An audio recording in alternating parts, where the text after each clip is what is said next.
We're about to go ahead and get started. If you come in late, you can catch the beginning replay and hear me say my usual spiel to get this regular meeting started. It's exciting to be back in 2022. I hope everyone had a nice holiday break of some sort and potentially dodged COVID.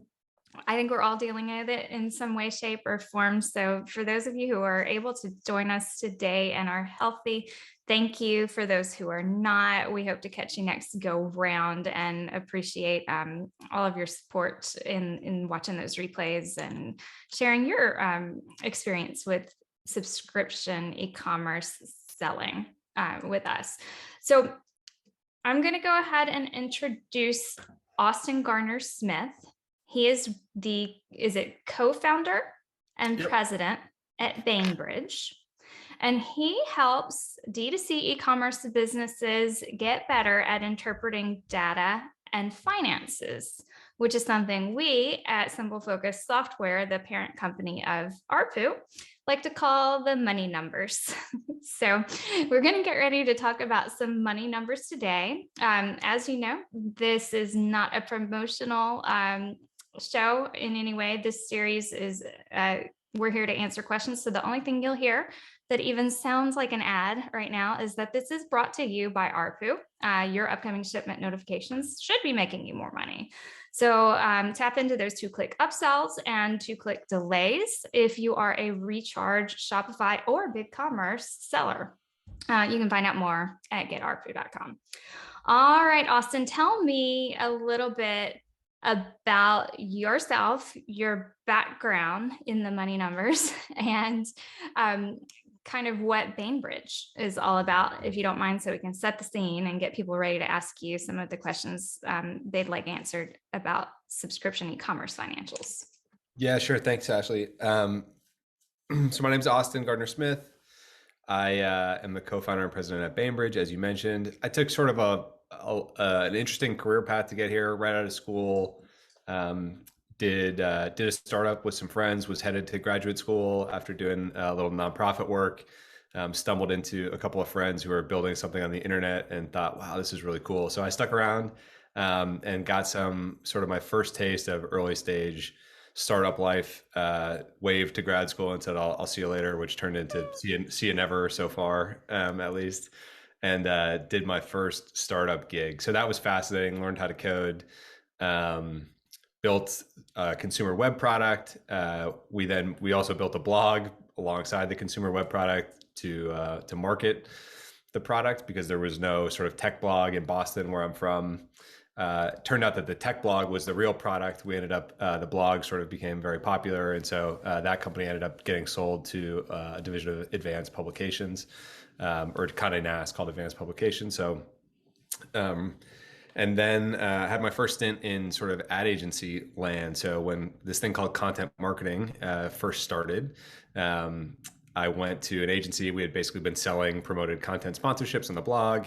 And so I went to the buy side of that on the agency side for a couple of years.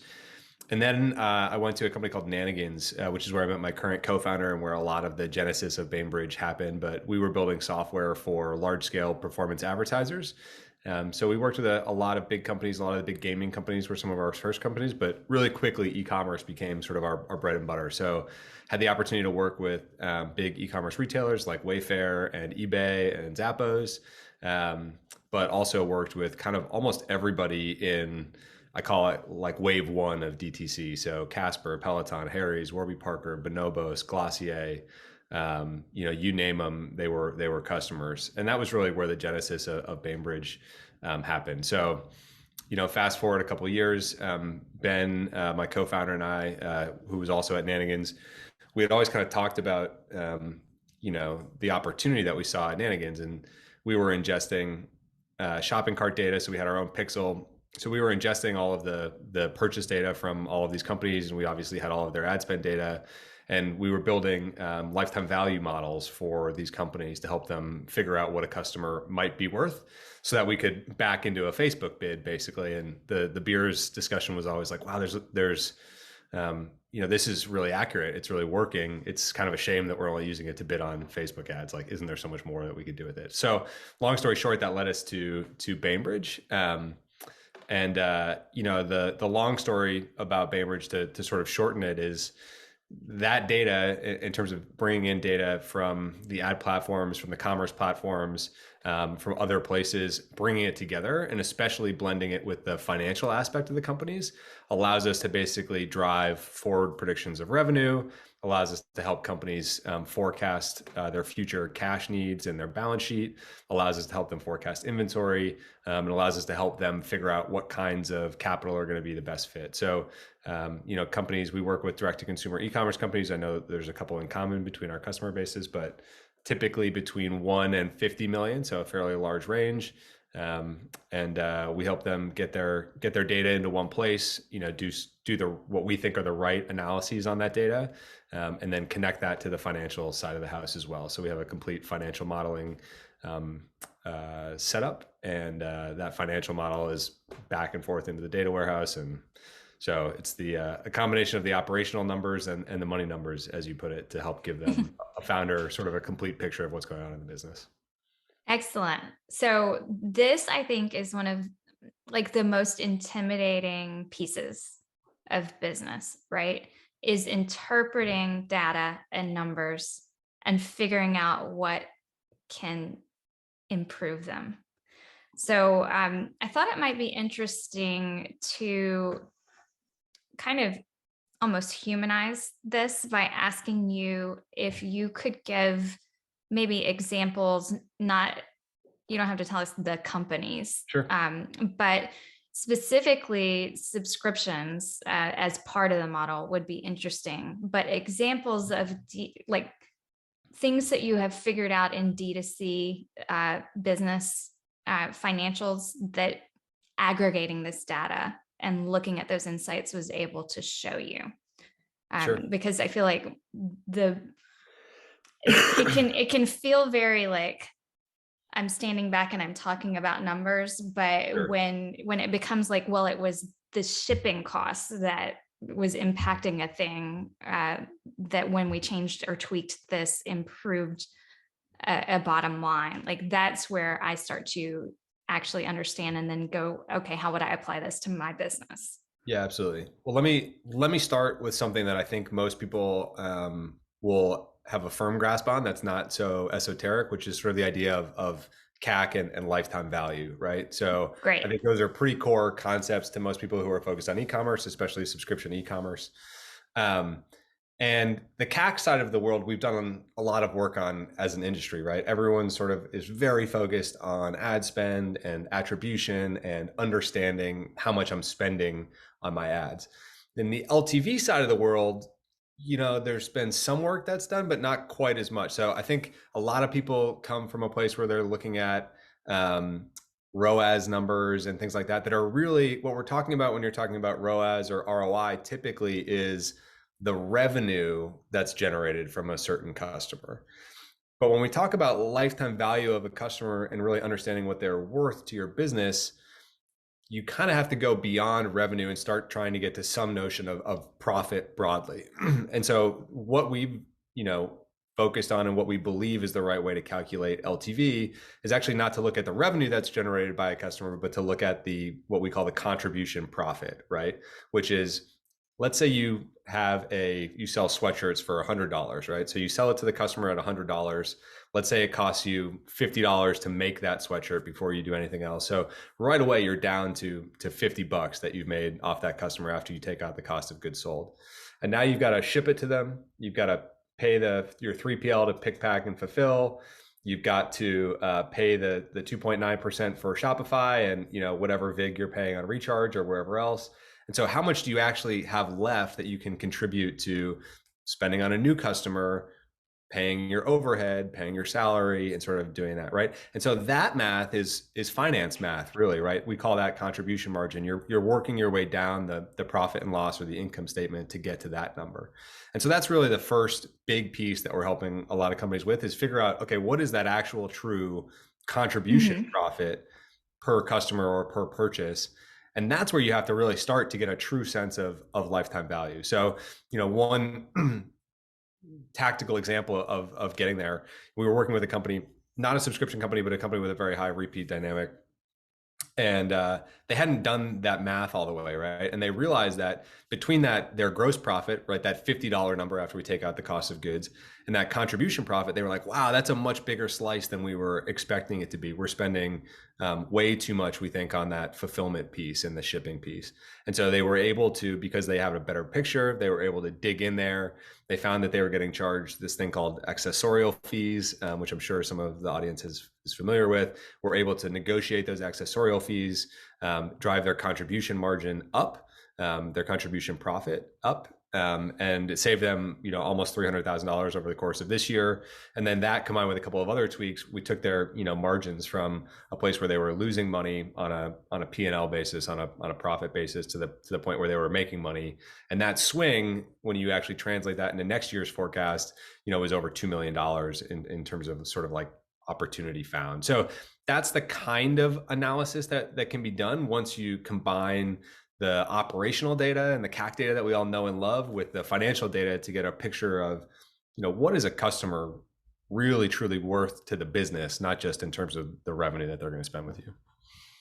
Okay, so we tend to, I think subscription is not new in D2C e-commerce, but it is definitely heating up, right? I would say like more tools that allow startups to get in the game and go subscription has really kind of made it a competitive space out there, but it has also been attractive to D2C sellers because it's like, I don't think it's a mirage, but I think people hear recurring revenue and they think, oh, it's going to be amazing. We're going to have to do the work once.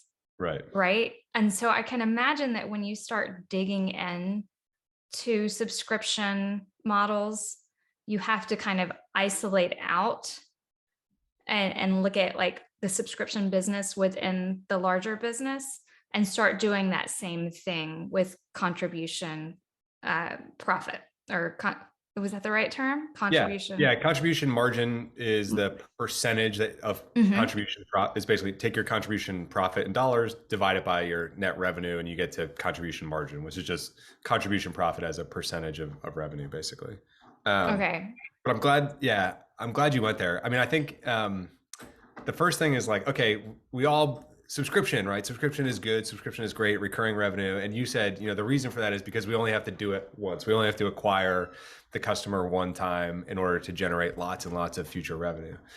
So, that's one answer. I think the other answer is like, oh, it's a better customer experience, right? Like they can automatically get the product without having to do any more work. And then there's some other, if you translate that and try and get to, well, what does it do to the value of my business? The real answer is like, hopefully it should make your business more valuable, right? It should make you more profitable over time. It should be able to generate more enterprise value. I love the moment we're having here, by the way. We pushed my this out to. It's okay. It's okay. We pushed this out to a strong podcast. Subscription believer. Yeah. What's her favorite subscription? Disney Plus? We've got a Disney Plus subscription. I think the Netflix one. I think if Netflix went away, we'd probably be in deep trouble.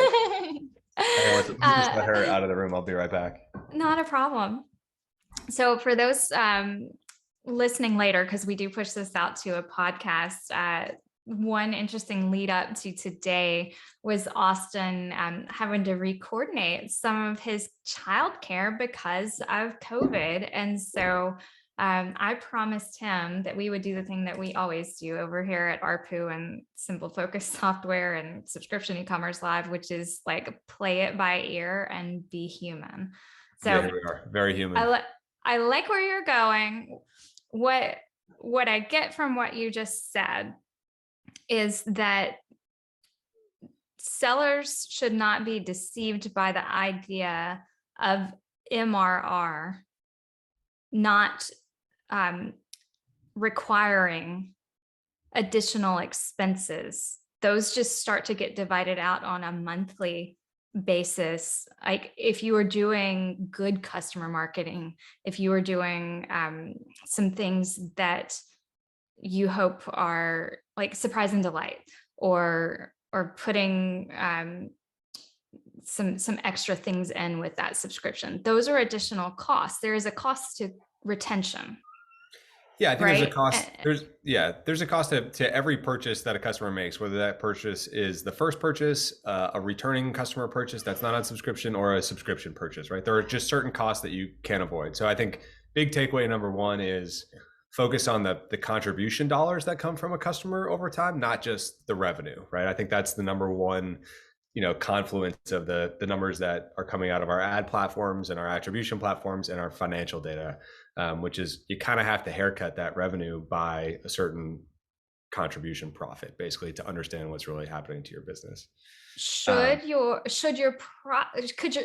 here's a good question. Should your contribution profit on subscription customers be equal to, higher, etc., than your profit on a one-time purchase customer or a repeat customer instead of a subscription customer? So roughly, because that's what we're trying to get a sense of in contribution profit is roughly what we make on any order of that size, right? Regardless of sales channel. So they should be basically the same, right? If I buy a widget from you and that widget costs you $30 to make and $20 to ship, it's going to cost you $30 to make and $20 to ship, regardless of if you sell it on a subscription basis or a non-subscription basis. The thing that you are trying to figure out is that they will have different LTV curves or LTV dynamics, right? So a one-time customer might look very different, or someone who's not on a subscription might look different from a subscription customer. And I think that's what most people are trying to unlock when they implement a subscription model. Is it's basically testing the theory of like, okay, if I can get you to subscribe, you will have a higher lifetime value, right? Because you'll make more purchases over a period of time, you'll make more regular purchases.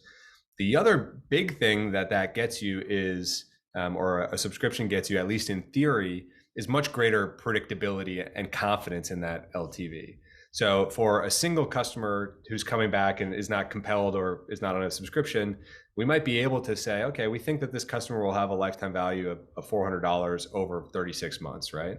Now, on a subscription basis, you might have a lot more confidence in that number because you know that they are signing up for something where they are automatically going to pay. And platforms like Recharge and others will actually show you like, hey, here are your upcoming charges for the next month. So you have some sense as a business owner, like, okay, that's revenue I can almost count on, right? Most people who are running one of those subscription models have quickly realized that the e-commerce reality of that is a little bit different than, say, software, right? Because customers push off shipments, inventory causes you to delay a certain shipment. People show up on 17 different subscription frequencies because you're trying to give the customer what they want. And so in practice, the predictability of that recurring revenue is not quite the same as it is in software or sort of other knowledge-based businesses. Right. So that's one of the metrics. I know that we talked, just in emails before about what we would make sure to cover. So LTV is one.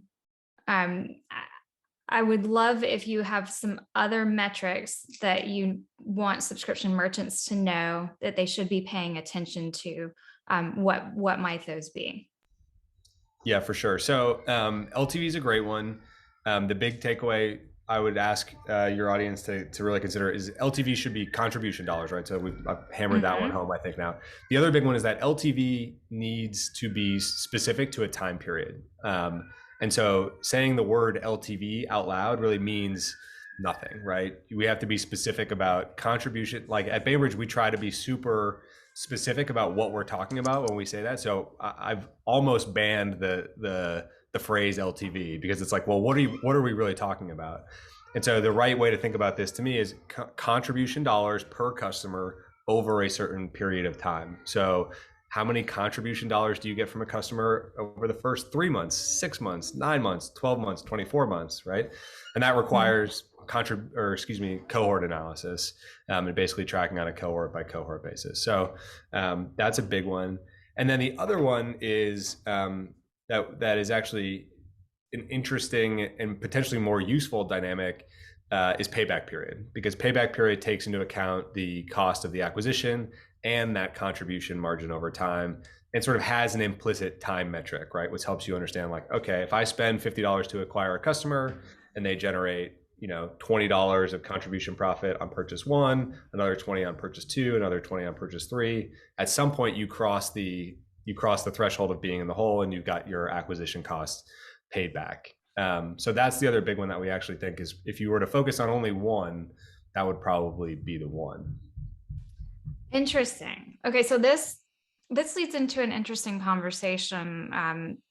I think where you're looking at what you're spending to keep a customer as part of this like new CAC. It's retention, right? But we've talked with people who see certain strategies like offering a delay as actually reducing something that subscription customers tend to run into, which is like a too much product problem and a need to churn.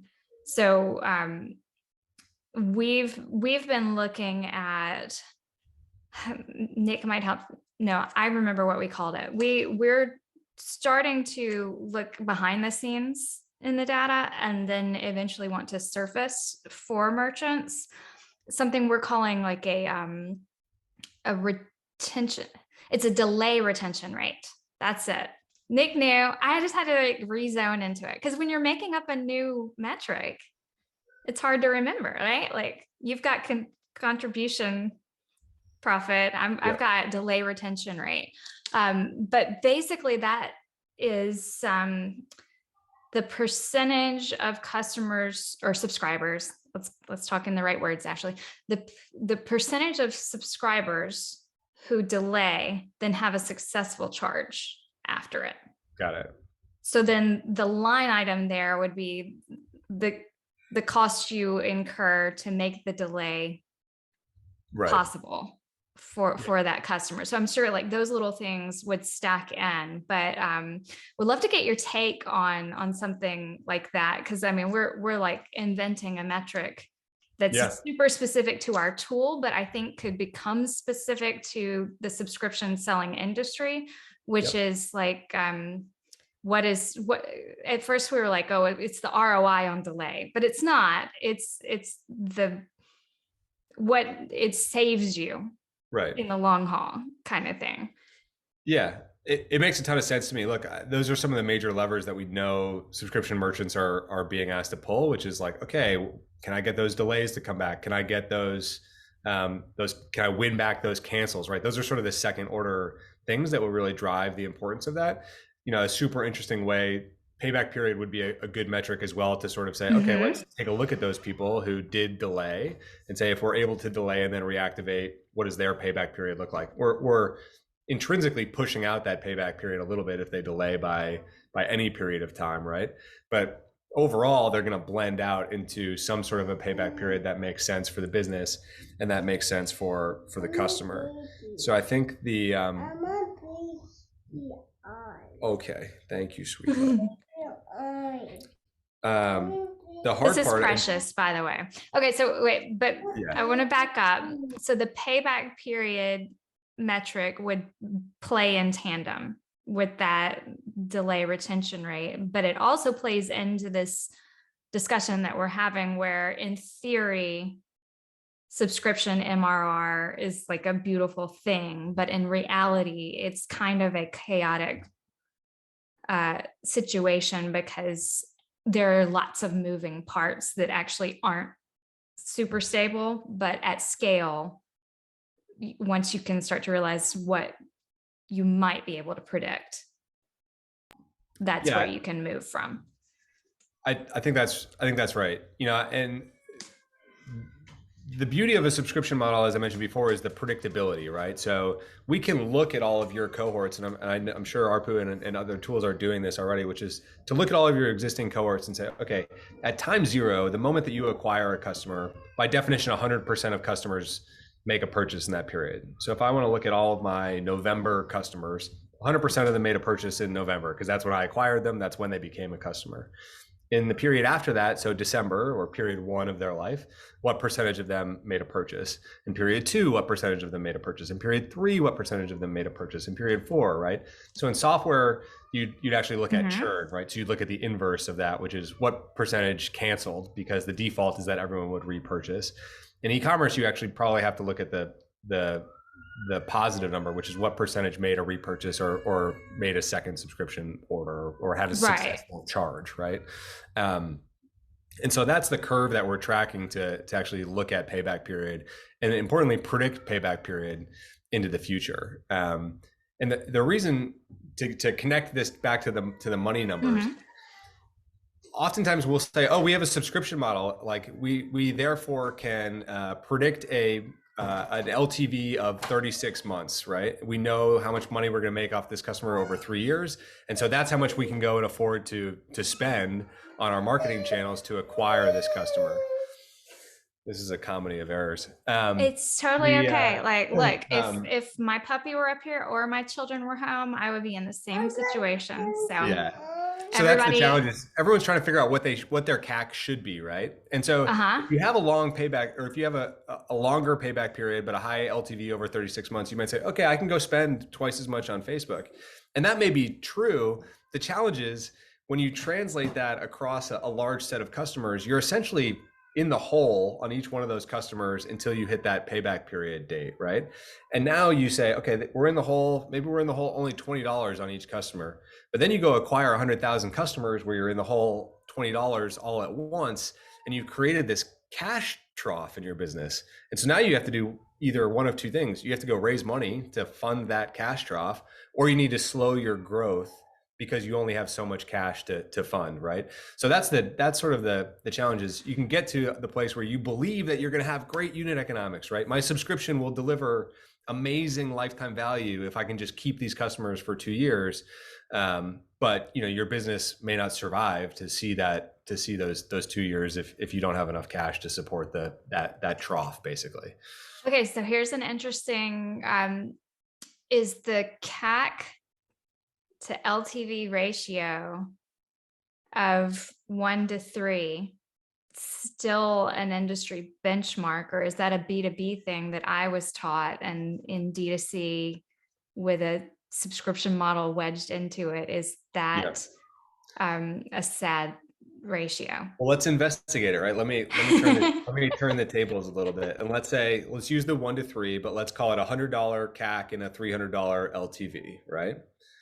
So if you spend $100, and I'm going to say that typically that CAC to LTV, let's assume that they're calculating that LTV properly, which is $300 of contribution profit. So let's do the experiment, which is to say, if you spend $100 to acquire that customer today, and they generated that $300 of LTV in 3 months, does that seem good? I'd say that seems really, really good, right?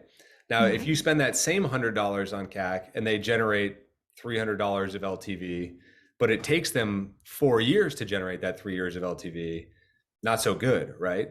So I think that's the very nuanced answer to that, which is like the magic ratio. First of all, the LTV number 3 to 1, it's like over what time period are we even talking about? Because the time matters is absolutely critical in determining if that's good or bad. And I think, again, to connect back to the money numbers, determining like how profitable will your business actually be, not on a per customer basis, on an aggregate basis, and do you have enough money to sustain that?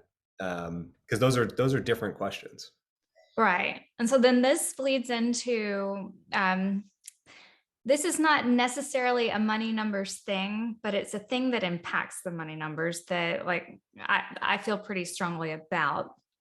And that is that if the path into subscription is a deep discount and you have a churn problem after one renewal, or not even, or when you remind them that it's going to renew, right? Like, are you investing in the right place? I'd argue, do you really have a subscription business at that point? Is it actually a subscription, or is it just is it a discounted one-time purchase that you're kind of kidding yourself and saying, yeah, we have a subscription model. They click subscribe, so obviously they're there, right? Have you had experiences with clients who are facing challenges in, I guess that one, like retaining beyond 1 to 3 months and actually moving towards that payback period being short enough to capture that within those 3 months? Yeah, I think it's a really common challenge across almost everyone in the e-commerce space who's dealing with this, and a big reason for that is there's a physical product that shows up at your doorstep, right? So if you sign up for Netflix or you sign up for an app, like it's pretty easy to forget about this stuff, right?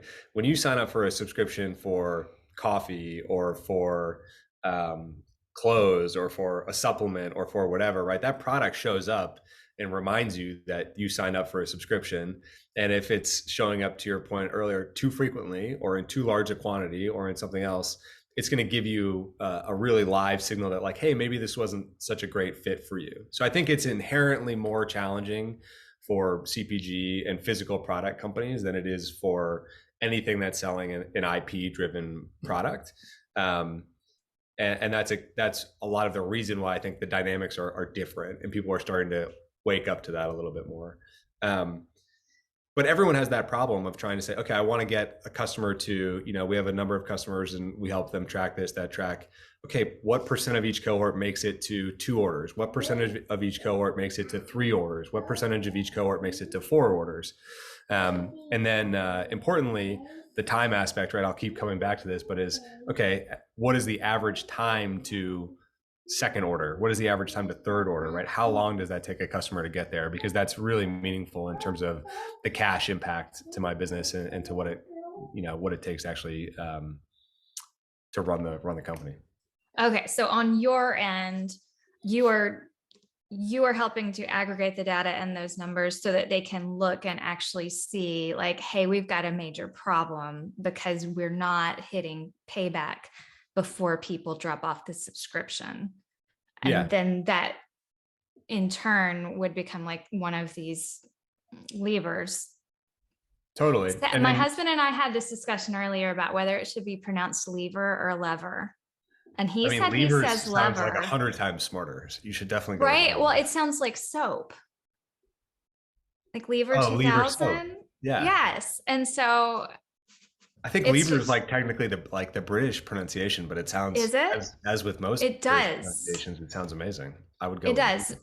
But I would assume like then path to subscription and what you can do to like really clearly communicate the value beyond the discount of subscription, then can start to improve those numbers. My CEO and I were a month ago, we were dangerous when we start talking about ideas because we were like, what if e-commerce subscription companies started like making it harder to subscribe, like mentally, by saying like, you sure you want to?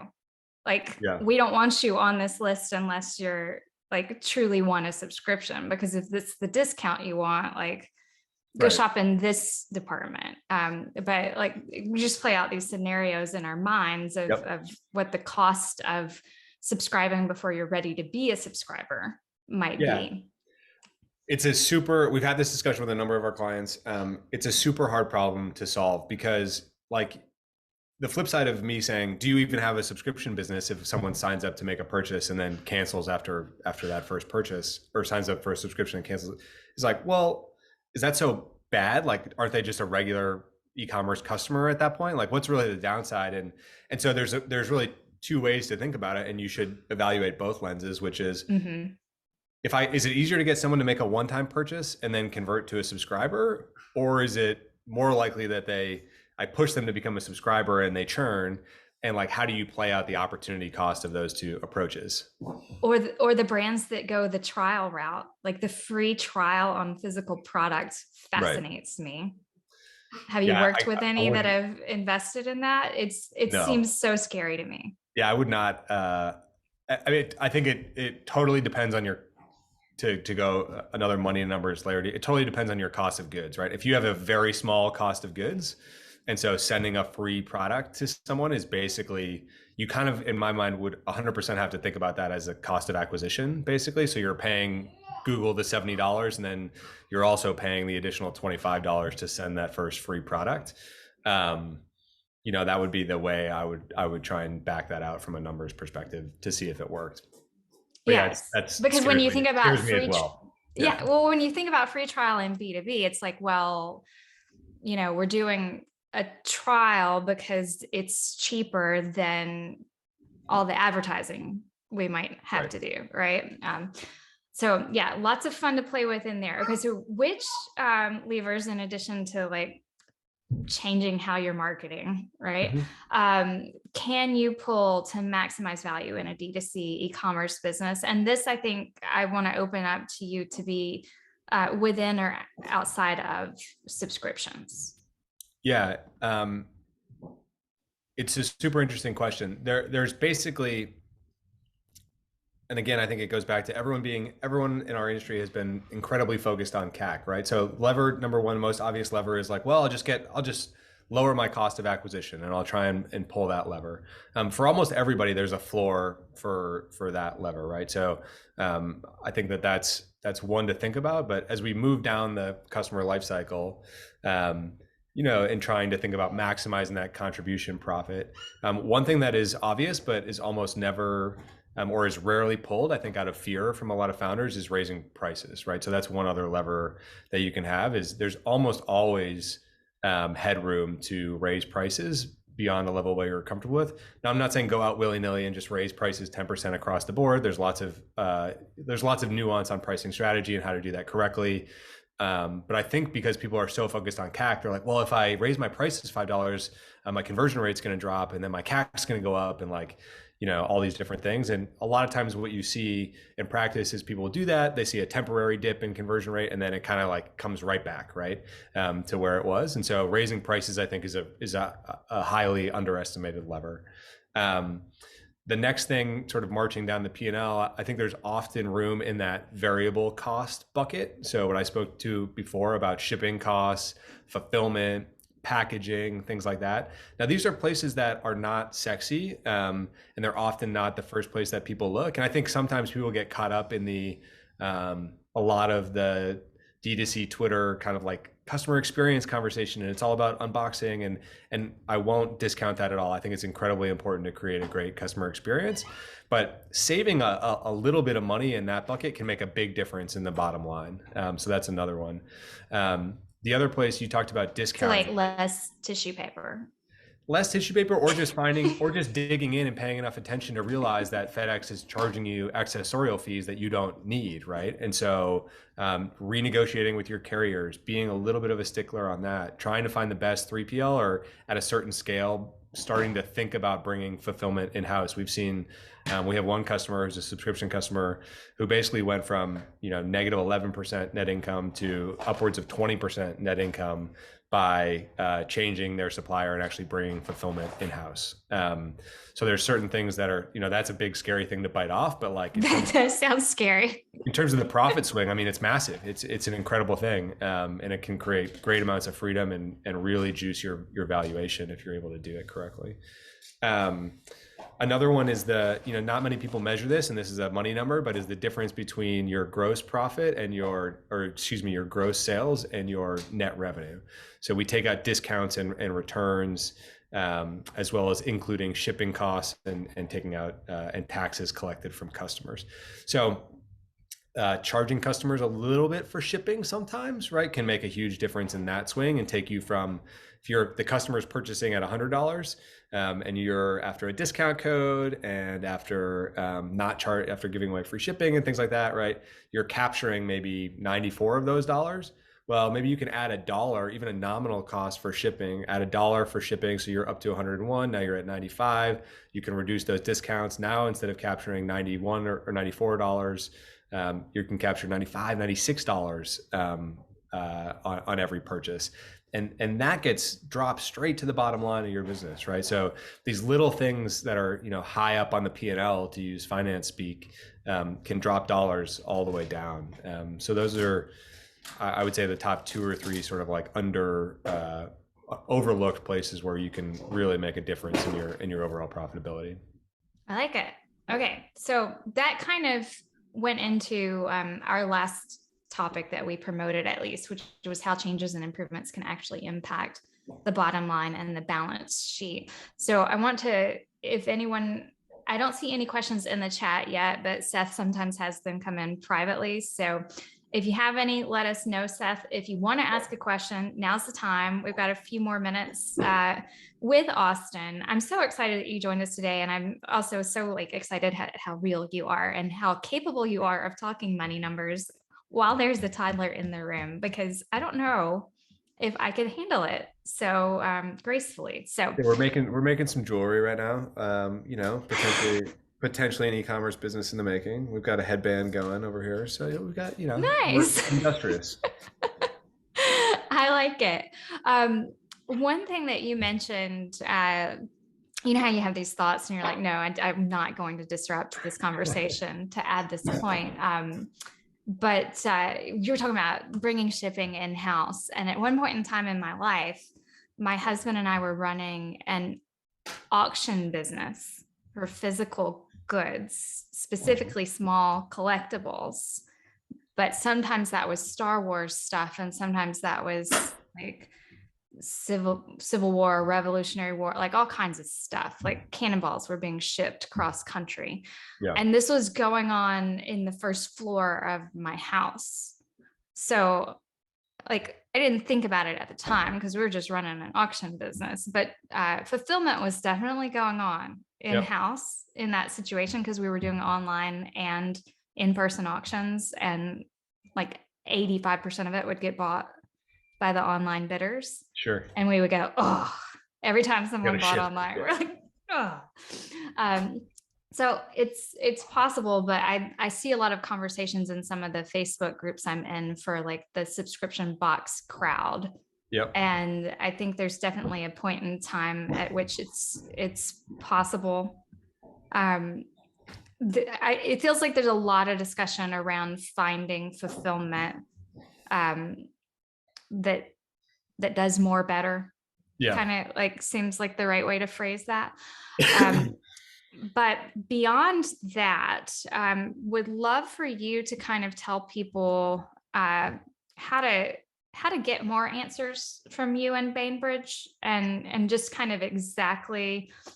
It was hard for me when I attempted to promote this to articulate in the right group of words exactly what Bainbridge does. Sure. So I know you started out the conversation. I said, hey, tell us what it is, but like explain what happens for a D2C e-commerce customer when they engage with your brand and the ways that they would be able to engage, because I think our crowd will find that useful. Yeah, I'll start with kind of a before and then and after to give you a contrast. So before someone works with us, typically a founder and their team are logging into Facebook every day, downloading CSVs, logging into Shopify, downloading CSVs, you know, manually building their own sort of financial model spreadsheet that may or may not look like a real financial model, or maybe they have an outsourced CFO or an accountant who's kind of doing a lot of that stuff for them. And at some point, it just starts to break down. The founder is like, wow, I'm spending way too much time on data. I'm not getting the answers that I need. Typically, if a founder is going out to raise money, that's a pretty good trigger where they're sort of like, oh my God, I have to like make this stuff look a lot better, right? I talk about it sometimes as like the financial and data equivalent of looking good at your wedding, right? So you have to get your act together, and that's typically oftentimes when we'll start working with a founder, and we get them up and going in about a week. We say 3 easy steps. Step 1 is connect your data sources. So we connect directly to your Shopify account. We connect directly to your typically QuickBooks account for your finances. We connect to your Facebook and Google accounts and your other data sources as well. We pull all that data into a data warehouse for you so that you have an enterprise data warehouse, you know, in the same caliber that you would expect if you were running a $100 million business. We sort of downsized that and made it available. The second thing is send us your whatever financial plan you have. If you don't have one, we'll work with you to create one. And then we do a series of 4 sessions. Basically, it's about a half day's worth of work. We spread it out over a couple of days where we take you. And at the end of that, you get that data warehouse that's stood up 100% ready for you. You get our analytics package, which has pre-built views talking about a lot of the things that we've talked about here today: cohort analysis, LTV, payback, lots of different retention views, as well as we call it a PE, a private equity quality financial model that sort of is ready to go and is live connected to your data as well. So you have a package that if you were to go raise money or have a board meeting or do something, a week from start to finish, the goal is that you look like a total data and finance pro for that audience in about a week. So that's kind of the typical flow for working with us.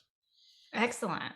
So eventually delay retention rate will be, a metric. Well, it's interesting.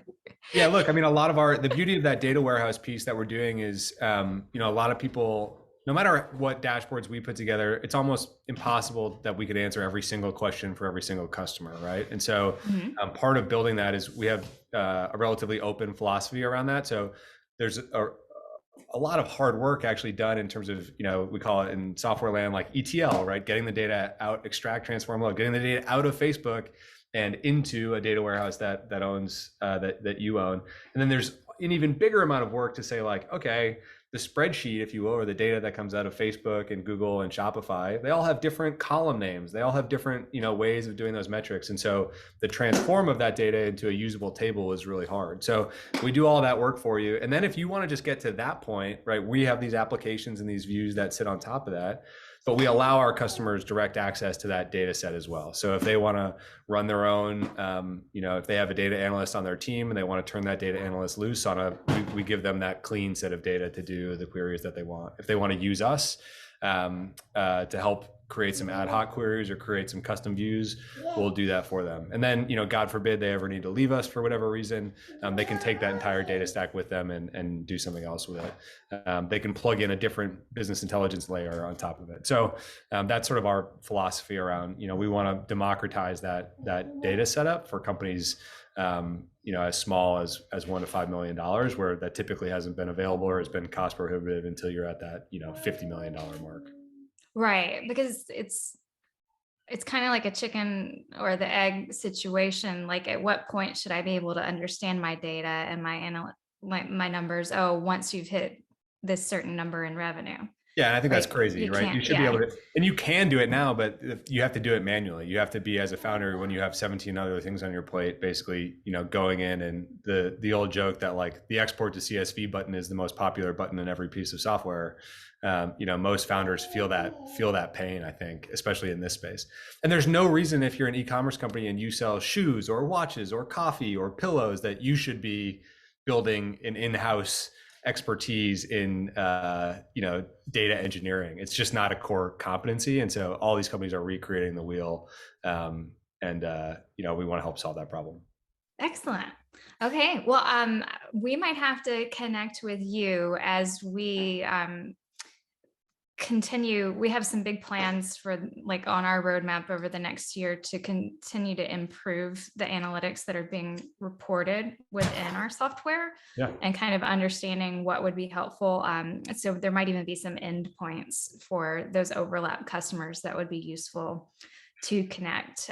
Sure. So yeah, we're big on benchmarks too. So that's the other piece of the offering that I didn't mention. Sorry to get no, that's good. But a question we often receive is, in almost any data, is like, okay, these are my numbers. Great. I can finally see what I'm doing. Is this good? Am I good? Right. Did I do it right? And so we also provide, we've started with a set of public company benchmarks, which are live on our website. I saw these. They're amazing. Everyone go check this out at is it Bainbridge Growth?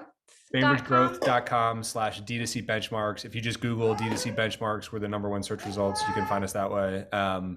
But basically, we've curated a set of public companies that are D2C companies and started looking at their metrics. And then we're also doing that for our customer base across private companies. So inside the tool on all different kinds of metrics, everything from payback period to gross margin to Facebook CPM, we provide benchmarks to help you get a sense of how are you doing compared to the rest of the world. And that's not to say that like it's a perfect comparison, but it's good to know, are you in the top quartile or are you in the bottom quartile, right? Like, right. And is that at this point, is that separated kind of by vertical, or is it industry wide? It's not yet. Yeah, but we're still on that level too within our company. So I think that's a goal eventually. Something is better than nothing, right? And then, but yeah, to be truly useful, we believe that the benchmarks need to be split by probably vertical and then by life stage, right? So comparing a $1 million pillow company to a $35 million jewelry company like may not be that useful of a comparison. But once you start to do on things like payback period and LTV to CAC and things like that, there you can actually get to a much better comparison with a smaller data set. So anyways, that's the last plug for benchmark. No, it's not a plug. We've brought you on here to kind of talk about some of that stuff. So I have two questions. One is, what are you most excited about in 2022 on the business end for D2C? For our business or for our customers' businesses? It can be either. I'll leave it open for you. I'm super excited in our business about building a bigger team. So we've been really small, and I just think there's so much. The most amazing thing to me about D2C and e-commerce is that there is so much talent kind of flooding into this space from so many different disciplines. There are great founders out there that I've spoken to who came from art, who came from finance, who came from marketing, who came from material science, right? It attracts people of all different backgrounds. So that's kind of a little bit of both, I guess. Is just to meet more and more founders from more different backgrounds, and then to meet people who could potentially help us at Bainbridge. So that's number one. And then I think for e-commerce and D2C, as a money numbers guy, I'm sort of really happy that we're starting to see some exits that happened in the space last year, and we're starting to see more opportunity and people are starting to get more of a sense for what it means to build a valuable e-commerce business as opposed to just a fast growing, sexy, like Instagrammable business. And I think that's been a huge transition that we've seen a lot of founders and e-commerce people wake up to the finance and profitability side of the world, in large part thanks to some of the stuff that happened with iOS, and say like, okay, wave one of being able to stand up a Shopify store and arbitrage some Facebook ads is thoroughly over, right? iOS 14 is sort of the marker that will close the door on that playbook. So I'm excited to see people start to flex those muscles and learn how to build durable, enduring, amazing, self-sustaining and ultimately valuable e-commerce brands. I think we're getting into that. It feels a lot to me. I saw some of the early days of software as a service, right as what we now call web services was spun up, and like all those kinds of things, and the cost to start and the tools just democratized, and you saw tons of people flood into space, and the level of sophistication sort of stepped up. So we're entering, terrible baseball analogy, but maybe like the third through sixth innings here, or we're entering the middle of the game where you're going to start to see a democratization of the tools and the processes and the methodologies that create not just interesting companies, but truly durable companies that can be very valuable. All right, this ties me back to the conversation we had with Jamie Levy, kind of about like brands having missions. I am not so opposed to some of the changes that are forcing, at least on the marketing end, us to get back to some of the brand fundamentals of marketing, and away from the like attribution hamster wheel that I think a lot of people get on. So more, things that happen in the dark that can't be tracked, but are obviously impacting sales. So it's fun to watch because D2C always seems to get their light years ahead of B2B. Like it feels like that. So looking for some creative things to happen. So my last question for you is I always ask our guests to ask us anything they want to know from either our team or the people who are in attendance. So if you had a question you wanted to ask some people who are really into and learning about subscription selling, especially on the retention end, what would that be?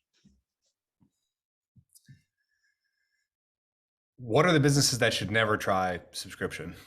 That would be my biggest question, right? What are the businesses where you know from experience that it just doesn't work, or what are the markers where it's never going to be successful? I think Maybe it is that's too strong of a question, but you know, that's the I would say I think that it is really challenging to do that in the apparel space. Yep. And I'm trying to come at that without my own biases, because I'm just not someone who would want a hat every month, but I know there are people who are obsessed with a hat or whatnot. Yep. But I think that it is the challenge is coming up with something that is worth a long subscription to, that gets that payback period to occur, right? Yep. So I wouldn't say, I think my response is not never, but is more like be really careful and do some validation work on top of validation work to figure out an offering that wins people over beyond the physical good. Like, do some brand building. Yeah. In that sense, I think Nick might be able to. See, Caitlin says she would like a t-shirt subscription. So we're different. Yeah. So I sorry, Seth just unmuted me, and with your prompting, Ashley, I'm gonna jump in. I think that you're on the right track. I think it depends, right? I think to Caitlin's point, and we've had a little internal conversation about specifically hats. And like, I'm not a hat guy either, but there's definitely space for that if, as Ashley said, you have a market and you validated that, you know, your specific thing. So if you're doing hats and you have a wide variety of different, and you have a way where you're like, hey, here's the plan, you know, we can reasonably expect to be able to deliver, you know, a hat a month for 3 years, that is not going to get old to somebody. And if you're being it won't be serious, old hat. I work with this person every day. Okay, wait. What Caitlin said in the comments, though, I think is interesting, because she said she would like to subscribe to a t-shirt, but not hand off like other subscriptions would be. She would want to pick her shirt every send. And so I think that maybe that's where we can leave this conversation on an inspiring note, like something that should prompt people, is that what we are becoming obsessed with is what is the best possible subscription experience. And it feels that the answer to that is always options, right? And so maybe that's where apparel subscriptions will go, is they will feel more catered and like you have options. I think Stitch Fix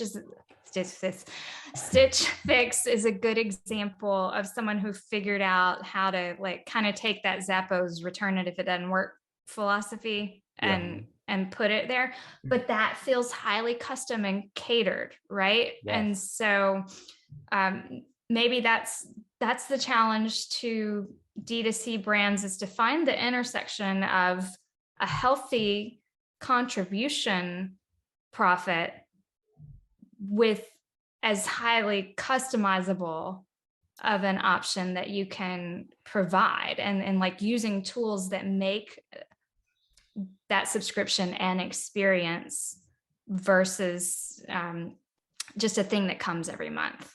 Yeah, I mean, to try and put a bow on where we started this conversation was like, why build a subscription in the first place, right? And I think part of the answer is to provide a great customer experience, but as you mentioned, part of the answer is to drive recurring revenue. And ultimately, the beauty of that recurring revenue is that it's more predictable and probably more profitable over time.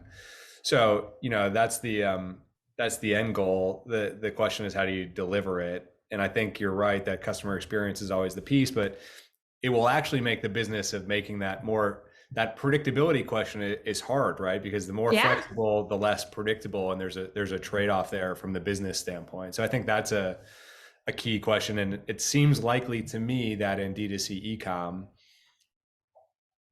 it's going to get harder, not easier, to predict subscription revenue, because the de facto stance will be, yep, we need more flexibility. We need to allow customers the option to push, to change, to upgrade, to downgrade, to do the things that they want to do in order to make that subscription valuable. So, it's going to require a better handle on the data. It's going to handle having the right analyses and being able to understand, is that subscription truly doing for my business what I wanted it to do, or not? Yes. And that's its whole other conversation about counterintuitive strategies that actually end up being more profitable than the assumed best practice. Sure. Right? So it'd be interesting to see as brands get more inventive and creative. I think the challenge is always, is this subscription something that will induce anticipation, or is it going to have fatigue? And at what point does that fatigue hit? And we need to look at the money numbers and those cohorts to see when the fatigue hits and figure out if there's something we can do within the product and the offering to push off that fatigue. The last money numbers piece there is basically like the double-edged sword of a subscription is that investors know those things about subscriptions too, right? That they are more predictable and more durable and more profitable. And most investors who have grown up can do the software subscription math in their heads at this point, right? They know how to do churn, they know how to do net revenue retention, they know how to do logo retention really well. And so it's important to know that if you are implementing a subscription model and then going out to the capital markets seeking funding under the headline of a subscription company, that you are inherently, essentially setting up yourself for a comparison to a set of benchmarks that may or may not be, or you may or may not be prepared to live up to, right? So I think that's the other piece, right? You will be. We encountered a situation with an investor who was saying like, well, isn't their 12-month retention like a little bit low? And compared, it's like, well, compared to what? And it's like, well, compared to they mentioned a software application. And it's kind of like, well, okay, so you're in a tricky place where you're trying to compare a physical goods subscription to a digital goods subscription, because there's a lingua franca of metrics and names and nomenclature. Doesn't necessarily mean that they're apples to apples.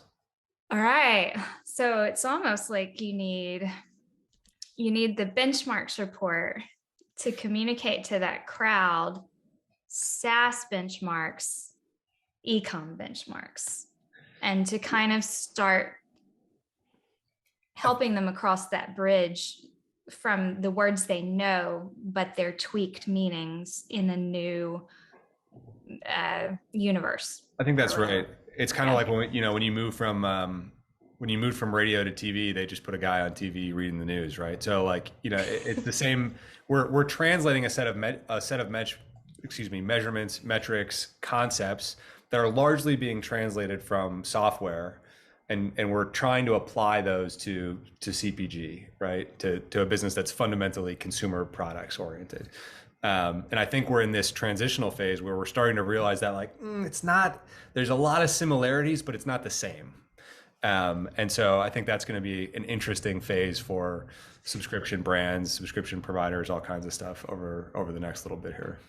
The very name of our product is the manifestation of that, because a former SaaS marketer is the founder of a shipment notification tool for ecom, but he named it after a SaaS metric. Yeah. that we can say user in ARPU equals subscriber. Yeah. I mean, look, it's not the wrong thing to do. It's the beauty of D2C. This wasn't possible before direct to consumer ecom because you didn't have the per customer level data in the consumer goods, personal products, CPG sector, right? You were selling things to a wholesaler, they were getting bought off the shelf. You had no idea who the customers were. So it was impossible to even do the math. So like, let's put a big check in the win column for the fact that we can even start to do the same sort of cohort analysis and lifetime value analysis and payback period analysis that we can do on the software side. But I think it's just that caveat to say, like, they're going to behave slightly differently, right? There's a package that shows up on your doorstep, every 90 days that reminds you of that subscription. They're just going to fundamentally behave probably a little bit differently. And we're learning that as an industry. Maybe it's same language, but different dialect. Sure. I like that. Okay. All right. Are there any other questions before we end today? I've thoroughly enjoyed the conversation and the background. Do not worry at all. We find it quite endearing to know that people are real and have children. Shout out to Anna. Hey, Anna. Hi, Anna. My daughter has that same pink iPad case. It's very popular. Yep. But she wouldn't subscribe to one. There's your answer. Perfect. All right, people, we will see you back in 2 weeks. We have on January 26th, John McDonald, who is the founder and president of The Good. And I'll be emailing you next week to tell you what he'll be talking about. Between now and then, the replay message will go out, and we always try to put some goodies in that email as well. So be sure to check it out, even if you've attended, because I might throw some extra resources or something in there for the subscription e-commerce crowd. Thanks for joining us today, and see you in 2 weeks. Thanks, Austin. Yeah, thanks, Ashley. Appreciate it.